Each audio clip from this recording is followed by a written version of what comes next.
ഇവിടെ ദീദി സൂചിപ്പിച്ച ഒരു കാര്യം, അല്ലെങ്കിൽ സഹദേവനും പറഞ്ഞൊരു കാര്യം ഹിന്ദു സ്വരാജിനെ കുറിച്ചാണ്. നിങ്ങളെല്ലാവരും ഹിന്ദു സ്വരാജ് വായിച്ചിട്ടുണ്ടാവുമെന്ന് വിചാരിക്കുന്നു. ഇല്ലെങ്കിൽ ഇത്തവണെങ്കിലും മേടിച്ച് വായിക്കണം. 10 രൂപ കിട്ടിയ പുസ്തകത്തിനുള്ളൂ. ഹിന്ദു സ്വരാജ് അങ്ങനെ കാണാപ്പാടം പഠിക്കാനല്ല. 1908 ആണ് ഹിന്ദു സ്വരാജ് എഴുതുന്നത്. ഇന്ത്യയിലേക്കുള്ള കപ്പൽ യാത്രക്കിടയിൽ കൈ വേദനിച്ചിട്ട് ഇടത്ത് കൈ കൊണ്ടും വലത്ത് കൈ കൊണ്ടും, അന്ന് ഇന്നത്തെ മാതിരി ടൈപ്പ് അങ്ങനത്തെ പരിപാടിയൊന്നുമില്ല, മെഴുതി കൈ തളർന്നു പോയ ഒരു ഗാന്ധിയുടെ അനുഭവം നമ്മൾ വായിച്ചിട്ടുണ്ട്. അതിൽ പറയുന്ന നിരവധി കാര്യങ്ങൾ ഇവിടെ പറഞ്ഞു. ഗാന്ധിയുടെ താലിസ്മാൻ, നിങ്ങളൊരു കാര്യം തീരുമാനിക്കുകയാണെങ്കിൽ ഏറ്റവും ദരിദ്രനായ ദുർബലനായ മനുഷ്യൻ്റെ മുഖമോർക്കുക, അയാൾക്ക് ഗുണകരമാണെങ്കിൽ ചെയ്യുക, അല്ലെങ്കിൽ ചെയ്യാതിരിക്കുക. അത്രേ ഉള്ളൂ, വേറെ പ്രശ്നമൊന്നുമില്ല. 100 ആൾക്ക് ഗുണമുണ്ട്, ഒരാൾക്ക് ദോഷമുണ്ടെന്ന് പറഞ്ഞാൽ അത് ഒരാളാരാണ് 100 ആളാരാണ് എന്ന് നോക്കണം. ഏറ്റവും ദുർബലനായ മനുഷ്യനാണെങ്കിൽ ചെയ്യാതിരിക്കുക. അത് ഗാന്ധി രൂപപ്പെടുത്തിയ ആ ധാർമ്മികതയുടെ അടിസ്ഥാനം മനുഷ്യൻ എന്ന സാമൂഹ്യ ജീവി എന്ന അടിസ്ഥാനമാണ്. അതിൽ നമ്മൾ കാണണം, സാമൂഹ്യ ജീവിയായ മനുഷ്യൻ പരസ്പരാശ്രിതമാണ്. ഇപ്പോൾ നമ്മുടെ നാട്ടിൽ നമ്മളെ കുട്ടികളെ അടക്കം നമ്മൾ പഠിപ്പിക്കുന്നത് സർവൈവൽ ഓഫ് ദ ഫിറ്റസ്റ്റ് എന്നാണ്, ശേഷിയുള്ളവരുടെ അതിജീവനം. അത് ഡാർവിൻ്റെ ഒരു പ്രയോഗമാണ്. ഡാർവിൻ അത് പറഞ്ഞത് മനുഷ്യനെ കുറിച്ചൊന്നുമല്ല, നമ്മളത് മനുഷ്യനിൽ പ്രയോഗിക്കുക. മനുഷ്യനൊന്നും അല്ലാത്ത മനുഷ്യനൊക്കെ ഉണ്ടാകുന്നതിന് മുമ്പുള്ള പരിണാമകാലത്തെക്കുറിച്ചാണ്. ശേഷിയുള്ളവ അതിജീവിക്കും. പ്രകൃതിയിൽ പ്രശ്നങ്ങൾ ഉണ്ടാകുമ്പോൾ ചില ജീവികളില്ലാതാവും, ചില ജീവികളുണ്ടാവും. പക്ഷേ സാമൂഹ്യ ജീവിയായ മനുഷ്യന് ഒരു കാരണവശാലും ഈ വാദം പറയാൻ പറ്റില്ല. കാരണം എന്താ? നിങ്ങളെ വീട്ടിലാലോചിക്കൂ, സ്വന്തം വീട്ടിനകത്ത് ആരെങ്കിലും ശേഷിയുള്ളവർ അതിജീവിക്കുന്നു പറഞ്ഞൊരു സമീപനം എടുക്കുമോ? വീട്ടിൽ എന്തെല്ലാം ആളുകളുണ്ടാവും? വയസ്സായ ആളുകളുണ്ടാവും, കുട്ടികളുണ്ടാവും, പ്രായമായവരുണ്ടാവും, അല്ലെങ്കിൽ ചെറിയ ഗർഭിണികളുണ്ടാവും, രോഗികളുണ്ടാവും. ആ വീട്ടിൽ ആരാണ് അതിജീവിക്കണമെന്ന് വീട്ടുകാർ ഏറ്റവും അധികം ആഗ്രഹിക്കുക? ഏറ്റവും ദുർബലരായ ആളാണ്. സർവൈവൽ ഓഫ് ദ ഫിറ്റസ്റ്റ് അല്ല, ശേഷിയുള്ളവരുടെ അതിജീവനമെന്നല്ല, ഏറ്റവും ശേഷി കുറഞ്ഞ ആളുകളുടെ സർവൈവൽ ഓഫ് ദ വീക്കസ്റ്റ് എന്ന് നമ്മൾ പറയാം അല്ലേ? ആദ്യത്തെ പ്രയോറിറ്റി ആർക്കാ? ഏറ്റവും ഇപ്പോൾ ഭക്ഷണം ഉണ്ടാക്കിയാൽ ഏറ്റവും ദുർബലരായ ആളുകൾക്ക്, ഒരുപക്ഷെ ചെറിയ കുട്ടിക്ക്, ചിലപ്പോൾ വയസ്സായ ആളുകൾക്ക്, ചിലപ്പോൾ ഗർഭിണിയായ സ്ത്രീക്ക്. കാരണം അവർ വീക്കസ്റ്റാണ്. അവർക്ക് ആദ്യം ഭക്ഷണം കൊടുത്തിട്ടാണ് ഏറ്റവും ശേഷിയുള്ളവർ കഴിക്കുക അല്ലേ? അങ്ങനെയല്ലേ പറ്റുള്ളൂ. അങ്ങനെയാണ് വേണ്ടത്, അല്ലെങ്കിൽ വീടുണ്ടാവില്ലല്ലോ. അപ്പോൾ സർവൈവൽ ഓഫ് ദ ഫിറ്റസ്റ്റ് എന്ന ഏറ്റവും മോശപ്പെട്ട ഒരുപക്ഷെ മുതലാളിത്തത്തിൻ്റെ ഏറ്റവും വലിയ രൂപത്തെ ഏറ്റവും കൃത്യമായി ഗാന്ധി എതിർക്കുന്നതാണ് സർവൈവൽ ഓഫ് ദ വീക്കസ്റ്റ്. ഏറ്റവും ദുർബലരായ ആളെ നിങ്ങൾ പിന്തുണയ്ക്കുക, അയാൾക്ക് ഗുണമാണെങ്കിൽ ചെയ്യുക, അല്ലെങ്കിൽ ചെയ്യാതിരിക്കുക. നമ്മുടെ വീട്ടിലും അങ്ങനെയാണ്. നമ്മൾ ഏറ്റവും ദുർബലരായ ഒരാൾക്ക് ഒരു കാര്യം പാടില്ല എന്നുണ്ടെങ്കിൽ നമ്മളത് വേണ്ടാന്ന് വയ്ക്കും. കാരണം അത് അങ്ങനെ വീട് മുമ്പോട്ട് പോകുള്ളൂ. ഞാൻ പറഞ്ഞു വന്നത്, ഗാന്ധിജിയുടെ ധാർമ്മികത തുടങ്ങുന്നത് സർവൈവൽ ഓഫ് ദ വീക്കസ്റ്റ് എന്നിൽ നിന്നാണ്. കാരണം ഇപ്പോൾ നമ്മൾ ഞാൻ കുട്ടികളോട് പറയുന്നൊരു കാര്യമുണ്ട്. നമ്മൾ ഒരു 50 കുട്ടികൾ ഒരു യാത്രയ്ക്ക് പോകുന്നു.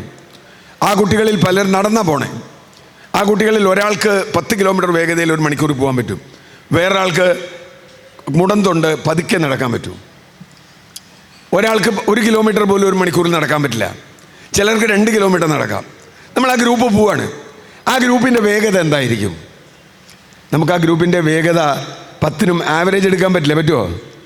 ഏറ്റവും വേഗത കുറഞ്ഞ ആളുടെ വേഗതയിൽ ആ ഗ്രൂപ്പിന് പോകാൻ പറ്റുമോ അല്ലേ? ഒരു കുടുംബത്തിൽ നിന്ന് 10 ആൾ പോവുകയാണെങ്കിൽ നടക്കാൻ വയ്യാത്ത പതുക്കെയുള്ള ഒരാളുണ്ടെങ്കിൽ അയാളുടെ വേഗതയിലേ എല്ലാവരും പോകാൻ പറ്റൂ.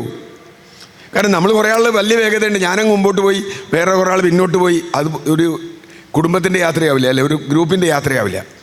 ഇതാണ് ഏറ്റവും വീക്കസ്റ്റായ ആരാണോ, ഏറ്റവും ദുർബലരായ ആരാണോ, അവരുടെ വേഗതയാണ് ഒരു സമൂഹത്തിൻ്റെ വേഗത.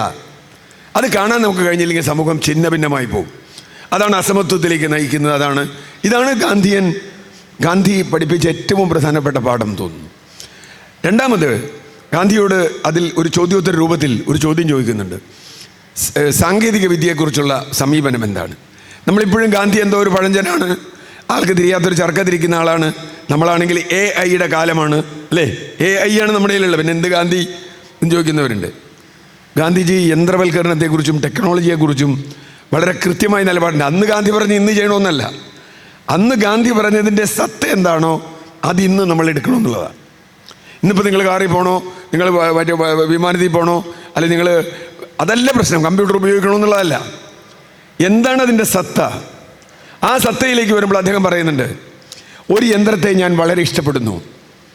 ആ യന്ത്രം തയ്യൽ യന്ത്രമാണ്, സ്റ്റിച്ച്. എന്തുകൊണ്ടാണ് തയ്യൽ യന്ത്രത്തിന് ഇഷ്ടപ്പെടുന്നത്? അത് കൃത്യമായി പറയുന്നുണ്ട്. തയ്യൽ യന്ത്രം ഒരു സ്നേഹത്തിൻ്റെ യന്ത്രമാണ്.